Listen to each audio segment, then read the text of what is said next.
बिस्मिल्लाहिर्रहमानिर्रहीम। Monthly store item की जो सेल परचेज रिपोर्ट है, यानी उसकी कितनी इन्वेस्टमेंट थी और उसको कितना मंथली हमने सेल किया है, और इसके बाद हमारे पास टोटल केजी या पीस या पैकेट कितने गए हैं, और उसके बाद उसकी टोटल अर्निंग और उसका रिकॉर्ड सारा किस तरह से मंथली रिपोर्ट का बनेगा माइक्रोसॉफ्ट एक्सेल में, आज की इस क्लास के अंदर मैं बताऊंगा। तो चलिए इनवास में लाइक कर दें और जो फर्स्ट देख रहे हैं चैनल को सब्सक्राइब कर लें, इसमें भी सीखने को मिलेगा आपको भरपूर। तो यहाँ पर फर्स्ट एक्सेल को ओपन करा हमने और डेटा एक बनेगा।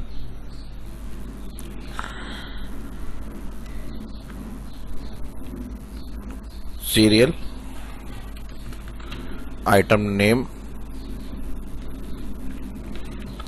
स्टॉक, केजी, पीस,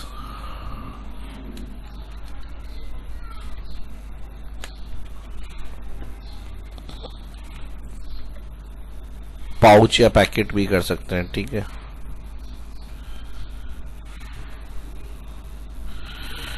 शॉर्ट में लिख देता हूं मैं पीटी। और ये ऑल्टर ओसीए से ऑटो फिट कॉलम, और केजी पीस पैकेट क्या है ये हमें पता चल जाएगा इसका। और मंथली बनाना है तो डेली का रिकॉर्ड बनाना है हमें। D1 मैंने कर दिया यहाँ पे डे 1, और इसको 30 तक ड्रैग करेंगे ताकि मंथली जो सेल हो रही है उसकी डेली रिपोर्ट हमारे पास यहाँ आ जाए। इसको 30 तक हमने फिल करा ऑटो फिट के लिए, क्योंकि काफ़ी स्पेस हमारे पास कॉलम के अंदर आ रही है। तो जहाँ हेडिंग्स बनी हुई है यहाँ से सिलेक्ट करेंगे हेडिंग के पास से, और किसी भी एक कॉलम पे डबल क्लिक, ऑटो फिट, जहाँ जहाँ स्पेस बन सकती है अरेंज, उसको हम यहाँ से सीरियल का कॉलम कम कर लेंगे ताकि शीट हमारी बहुत ज़्यादा बड़ी ना हो, ठीक है जी। तो इस तरह से इसको भी मैं शॉर्ट करना, आइटम नेम को शॉर्ट कर लें। बाकी डेली का रिकॉर्ड डे 1, डे 2, डे 3 इस तरह से आ गया। और उसके बाद लास्ट में जो है वो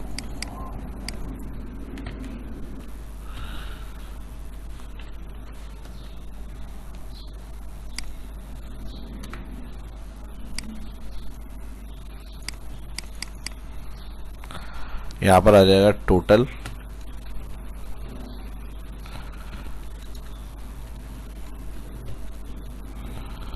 डेली सेल्स, और फिर उसके बाद अवेलेबल स्टॉक,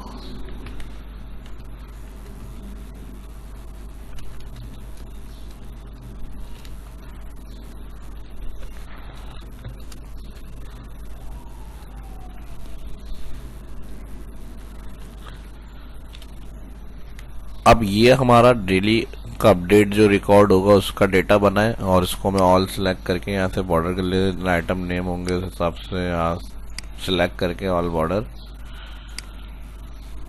और अब रिपोर्ट समरी बनेगी। रिपोर्ट समरी के लिए आप इसी शीट पे अगर चाह रहे हैं बनाना तो इसी शीट पे भी अपडेट कर सकते हैं। उसके लिए यहाँ पे हम काम करेंगे, ठीक है जी।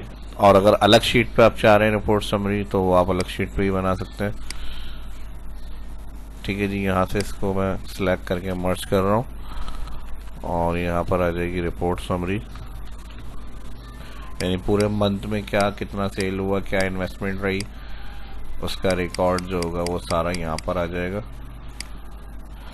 और ये रिपोर्ट सेक्शन हो गया, इसको भी बॉर्डर कर लेते हैं ऑल, और यहाँ से इसको सिलेक्ट कर रहा हूँ मैं, और यहाँ से आ जाएगा ये,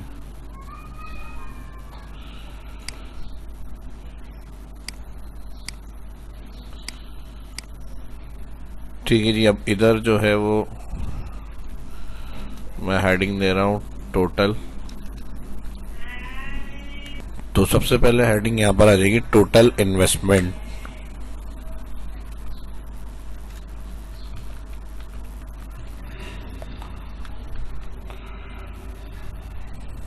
ठीक है जी। इसको शॉर्ट करना है तो शॉर्ट इन्वेस्ट कर देता हूँ, टोटल इन्वेस्टमेंट।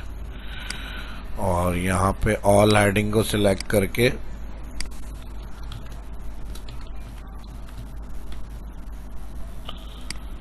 ये रेंज सिलेक्ट करेंगे, सिलेक्ट के बाद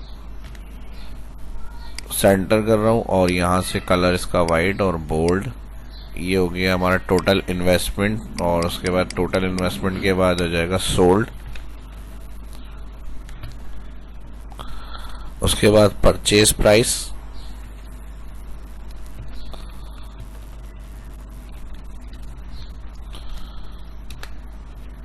ठीक है जी, और यहाँ पे आ जाएगा सेल प्राइस। तो यहाँ तक हमें ये देख लेंगे परचेज प्राइस और फिर सेल प्राइस उसकी आ जाएगी। फिर उसके बाद परचेज अमाउंट कितना हुआ, जो सोल्ड आइटम होंगे जितनी सेल हुई है, उसके बाद परचेज अमाउंट कितना बना, और फिर इसका सेल अमाउंट कितना हुआ सोल्ड आइटम की जितनी सोल्ड की हमने, और फिर उसके बाद उसका प्रॉफिट क्या रहा। तो यहाँ पर हम लिख लेते हैं परचेज अमाउंट।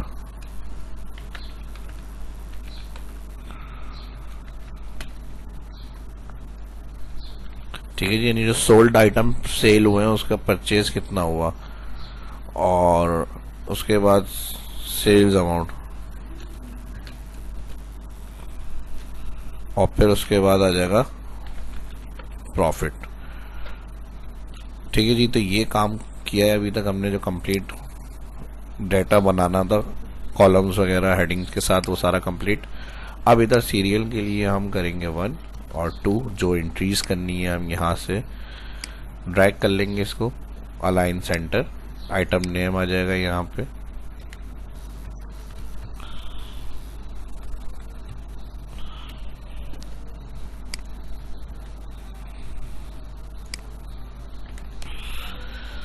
यहाँ पे नेम आ जाएंगे राइस के, मैंने पूनिया राइस लिख दिया, और इसके अलावा कैटेगरीज होती हैं यहाँ पर। तो इसका स्टॉक जो है वो 100 kg और केजीज में आएगा। उसके बाद फाइन फ्लोर ये 50 kg,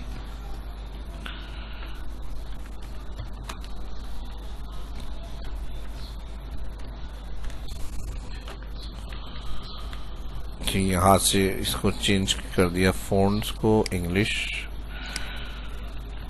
sugar,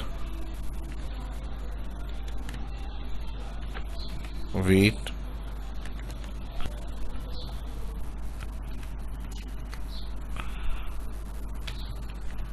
floor, ghee, oil, and में एक नाम और ऐड कर लेते हैं बार्ले,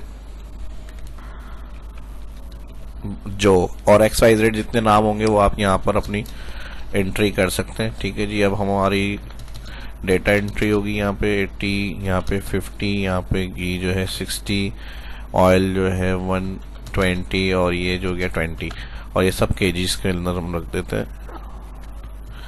और यहाँ पर अब जो सेल हो रही है जिस दिन की डेली की आपकी, वो आपको यहाँ पे एंट्री करनी है। अब स्टॉक है ये, मिसाल के तौर पे हमारा स्टॉक राइस का जो है वो बढ़ा देता हूँ मैं, 500 kg है, और यहाँ पे 200 kg है, और इस तरफ आटे का ज़्यादा सेल होती है 1000 kg है, और इस तरह से सारे हमने एंट्रीज कर ली। और यहाँ से अब जो सेल्स होगी उसकी एंट्री करनी है, कितनी सेल्स किस डे की हुई हैं, तो ये आपको टाइप करना होगा मैनुअल कि भाई आज के दिन की जो सेल्स हो रही हैं वो आप टोटल क्लोजिंग में यहाँ पे लिख देंगे कि भाई आज की 10 kg की सेल हुई है, कल 15 की हुई है, फिर उसके बाद 10 की हुई है। तो ये आपको फिल करना है सारा। ठीक है जी, अब डेटा एंट्री यहाँ मैंने कर ली, डेली की जो सेल हो रही है वो मैंने इंक्रीज कर ली है, और यहाँ मंथली है क्योंकि स्टॉक है तो इसकी हम वैल्यू को थोड़ा सा इंक्रीज कर देंगे ताकि बैलेंस में हमारे पास प्लस में आ जाए आंसर कि कितना कितना हमारे पास अभी अवेलेबल। ऑयल 360 kg था, ये 250 kg कर लेते हैं, और वीट को मैं कर लेता हूँ 100 kg। यानी सेल्स के ऊपर डिपेंड करता है, उस हिसाब से आप जो है वो केजीज यानी जो आप परचेज कर रहे हैं वो फिर आप एंट्री करेंगे। इसको कर लिए 250। तो अब ये हमारी ओपनिंग स्टॉक की वैल्यू थी जो एंट्रीज हमने की थी स्टार्टिंग, और डेली जो हमारी सेल हुई हमने रिपोर्ट यहाँ पे एंट्रीज कर ली, हर डेली स्टॉक की जो रिपोर्ट थी वो सारी यहाँ पे आ गई। और यहाँ पर हमने इसको सम किया है। सम के लिए अब हम टोटल डेली सेल्स पे आएंगे और यहाँ पर फॉर्मूला लगाएंगे इक्वल, ऑल्टर इक्वल कर दें तो सम हो जाएगा डायरेक्ट। डायरेक्ट सम किस तरह से होगा, हमें कहाँ से रेंज बनानी थी, E4 क्या है, हमारी जो फर्स्ट डे की स्टार्टिंग सेल है वो है, ठीक है जी। ये देखिए क्लिक सेल E4, और यहाँ से सम करना था ऑल्टर इक्वल से। बाय डिफॉल्ट जो टैक्स वैल्यू है वो सिलेक्ट नहीं करता, और लेफ्ट की जितनी वैल्यू स्टार्टिंग नंबर वैल्यू होगी वहाँ से selection by default alter equal से बन जाती है, और डायरेक्ट फार्मूला अप्लाई भी हो जाता है। इसमें कुछ नहीं करना, सिर्फ शॉर्टकट की यूज होगी। तो E4 से लास्ट हमारी एंट्री AH4 में है, तो ये हमारी रेंज सिलेक्ट, और इसमें खुद ही फार्मूला अप्लाई हो गया, टोटल रेंज सिलेक्ट टोटल हो गया, उसके बाद टोटल के बाद ड्रैग भी हो गई वैल्यू। तो इन सब की जो सेल्स वैल्यू होती है हमारी हर आइटम, ईच आइटम की, उसकी कितनी है हमारे पास सेल, ये मंथली, ये सारी हमारे पास रिकॉर्ड में आ गई चीज़ें, ठीक है जी। अब अवेलेबल स्टॉक क्या है उस हिसाब से मंथली ऐसा हमें यहाँ पे देखना है।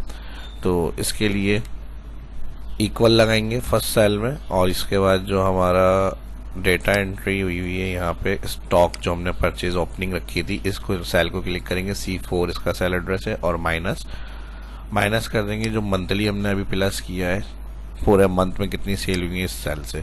तो अभी अवेलेबल जो होगी हमारे पास उसकी रिपोर्ट आ जाएगी, ठीक है जी। 279, अब ये 1000 kg थी, 1000 kg आटा ज़्यादा यूज़ होता है, तो इसमें हमारे पास टोटल जो सेल हुआ उस हिसाब से बैलेंस बच रहा है। और 500 ये पूनिया राइस थे हमारे पास, इसको हमने 220 सेल के 279 बैलेंस में अभी अवेलेबल है, यानी मंथ के एंड में आफ्टर सेल के बाद, यानी जो अवेलेबल स्टॉक है वो हमारे पास यहाँ पर आ गया। अब टोटल इन्वेस्टमेंट, अब टोटल किस प्रोडक्ट की कितनी इन्वेस्टमेंट है, यानी कितना का हमने जो स्टॉक है वो खरीदा है, यहाँ पर टोटल इन्वेस्टमेंट की है उसकी वो मैंने मैनुअल लिख ली है। अब यानी ये पूनिया राइस 500 kg थे, और इसके अंदर जो हमारी इन्वेस्टमेंट हुई है ये सारे नाम के हिसाब से जितने का हमने स्टॉक परचेज किया है उसका यहाँ टोटल आ रहा है हमारे पास, ठीक है। टोटल स्टॉक परचेज अमाउंट जो है वो हमारे पास ये आ रहा है। इन्वेस्टमेंट भी कह सकते हैं, टोटल स्टॉक परचेज के लिए कितने का हुआ है, और ये 500 kg 50,000 का था, तो इसका तकरीबन 100 रुपीज़ जो है kg पड़ रहा है हमें। तो इसको वैसे अभी मैं कैलकुलेट करके दिखाऊंगा। इधर हमने यानी डायरेक्ट जितने की जो चीज़ स्टॉक की हमने खरीदी है टोटल वो लिख ली। 250 kg ऑयल, 250 kg घी, उनके हमारे पेमेंट ये लिखी हुई है सारी, ठीक है जी। ये वीट के हैं, इसके वीट के हैं, और ये उसके हैं बारले के, गंदुम वगैरह के जो है रेट वो सारे। अब हमें सोल्ड आइटम यहाँ से इक्वल उठाना है टोटल डेली, यानी कितने सोल्ड हो गए हैं, तो ये वही वैल्यू आ जाएगी हमारे पास, इतने सेल हो चुके हैं। और परचेज प्राइस को देखने के लिए हम क्या करेंगे, टोटल इन्वेस्टमेंट को डिवाइड कर देंगे जितना स्टॉक हमने खरीदा है, तो डिवाइड का साइन और सिलेक्ट करेंगे स्टॉक, ठीक है जी। वहाँ जिसमें हमने डायरेक्ट अमाउंट लिखा हुआ है कितना इन्वेस्ट हुआ है वो सेल, और डिवाइड कर देंगे स्टॉक से जितनी हमने खरीदी है उस अमाउंट में। तो हमारे पास जो केजी पड़ रहा है हमें कि हमारी परचेज प्राइस इस आइटम की क्या है वो आ जाएगी 100 kg पर केजी पड़ रही है ये वैल्यू। हमें ड्रैग करेंगे, और यहाँ पर ड्रैग के बाद राउंड के अंदर ले लेते हैं इसको, राउंड के लिए इक्वल राउंड, और यहाँ पे नंबर डिजिट कर देंगे 0 ब्रैकेट, जो 6.5 से बड़ी है वो राउंड में 77 हो जाएगी। एंटर कर लें, यहाँ से ड्रैग कर लें, तो पॉइंट की वैल्यू जो है वो हमारे पास 429 और 77 में आ गई, ठीक है जी राउंड। और इस तरह से हमने इसको कर लिया। अब सेल प्राइस ज़ाहिर 100 kg जो है हमें परचेज पड़ी है ये ईच, यानी हमने 50,000 इन्वेस्ट किए, 5 kg हमें स्टॉक मिला, उसमें 100 kg हमें पड़ी है, तो हम इसको सेल करेंगे 125। अपनी मर्जी के जो भी रेट आपको रखना है उस हिसाब से 60 की ये पड़ रही है आपको, तो 60 के हिसाब से इसको आप सेल करेंगे 75, और इसके बाद ये 77 है तो 90, 80 है तो 100, इसको भी 100। ये आपकी सेल प्राइस है, इतने में आपको पड़ रही है और इतने में आपने सेल करी है, तो ये आप अपने हिसाब से लिखेंगे। अब ये हमें जो घी है आई थिंक ना, तो घी हमें पड़ रहा है 400, तो इसके लिए हम 400 पड़ रहा है तो 420, और ये 429 पड़ रहा है तो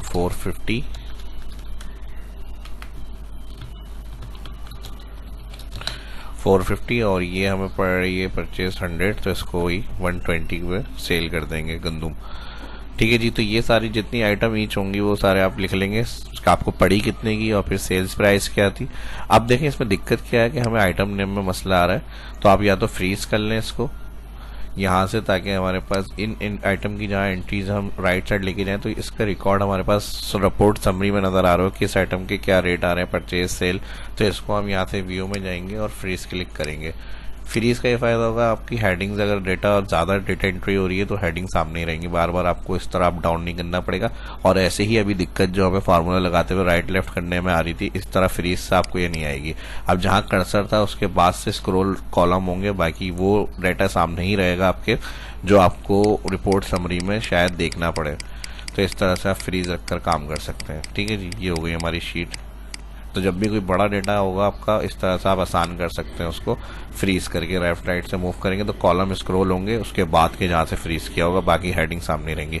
तो अब यहाँ देख लें, इस तरह समझने में आसानी होगी। ये पूनिया राइस आपको 100 kg पर डे और सेल्स प्राइस की आपने 125 लिखी, उसके बाद फाइन फ्लोर 250 kg थे, आपने इन्वेस्ट करे इसमें 15,060 आपको पड़ी है पर kg, और उसके बाद 75 जो है वो आपका सेल प्राइस लिख दिया आपने। तो ये आपका सारा रिकॉर्ड आ गया नेम के साथ देखने में। अब आपको लेफ्ट राइट का मसला नहीं होगा, फ्रीज करके आप काम करें। टोटल डेली सेल ये थी, एवरेज अवेलेबल स्टॉक ये बचा हुआ है आपके पास। अब आपको इंटर्न रिपोर्ट समरी मंथ की बनानी है, तो अब आप क्या करेंगे, यहाँ पर जो परचेज अमाउंट है, यानी जितनी हमारी सोल्ड हुई है और जितने की हमने खरीदी है, तो इन्वेस्टमेंट का अमाउंट कितना आया हमारा, तो इसको हम क्या करेंगे, परचेज प्राइस को मल्टीप्लाई सोल्ड।